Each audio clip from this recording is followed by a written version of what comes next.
Well, for my husband, it was just a blessing for him, because during the time when we took our sabbatical, 2012, our children were 10 and 14, and we were going through a lot in our church, transformational period of time, and we needed some time probably away.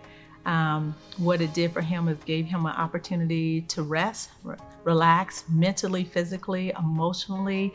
And I said, it almost saved our lives, and we didn't even know it, just because we were going through and continue to move forward in just ministry and things. And during that period of time of just ministry through 22 years, not at the same location, not having a break or anything. And my husband had lost his mother, father, and 2 of his sisters. And so, going through a grieving process, but not really having a chance to really grieve. So that was a lot for him and for us. But what it did for him and us, marriage-wise, is gave us opportunity to just spend some more time, quality time together, to be able to take some time and reflect in areas that we didn't get to during some difficult times, and more time to pray and just enjoy, to relax, and just enjoy each other, and to be able to even with our children. Can I share a little bit with the children too?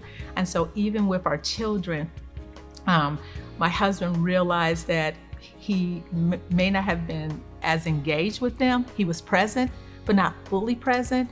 And he realized one time, because we were talking and the children were sharing something, and there were things that he did not know.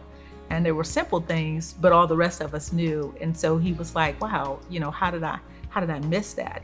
And then during the sabbatical time, one time when we were on a cruise together with the children, my husband just started laughing. And so they've heard their dad laugh before, but they had not heard him laugh at that level. And they were like, Dad, we never heard you laugh like that. And so he realized, wow, I haven't, and just didn't know that he was missing some time and different things that were so important and meaningful for him and for us as a family. So I really do believe it kind of saved our life, just to be able to pull away and to regroup, and to be able to have that time that my husband could go through a grieving process and just relax. It took him 6 weeks before he even came down off of all of, the mindset and the thinking and all the things that you do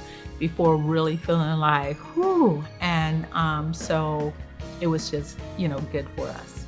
Well, it was really good for them. One, because they didn't have the pastor to be doing everything in that role of what sometimes traditionally has been in the Black church. And I think, and them actually having to pick up some of those things and begin to move in that way. And so it then allowed them too to see that somebody else valued their pastor at the way that Lily did, to be able to set aside money, and so that they should value him just as well. And so it gave them opportunities to enjoy some of the benefits that Lily had for them for renewal.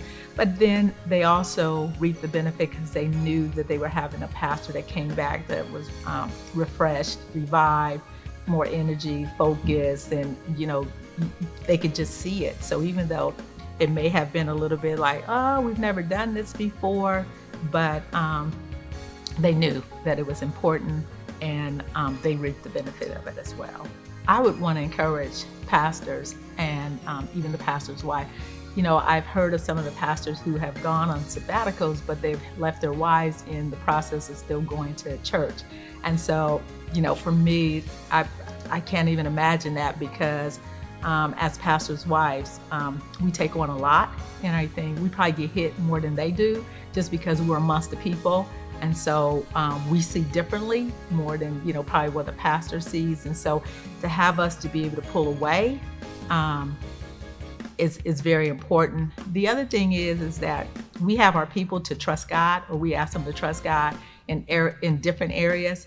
But then as pastors, that we won't trust God to be able to know that he can sustain or keep something, his church, and not your church. And so to be able to know too that if something's coming ahead that we may be afraid of, has God not gone before? Is he not God? Has he not already made provision? And so we have to get to a place, that the same place that we encourage everybody else to trust God, that we trust him as well. And it's not our church, it's God's church. And so if God is in control, he's in control of everything. And he has a solution, he has an answer. And I don't think pastors sometimes know how much they really need a break until they take the break.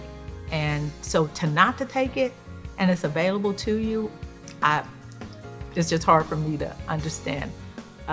Why would you not? Why would you not take that time to be able to spend with your family, yourself, to renew your mind, your body, your energy, your relationship, your church, all of it? I would just say, do it.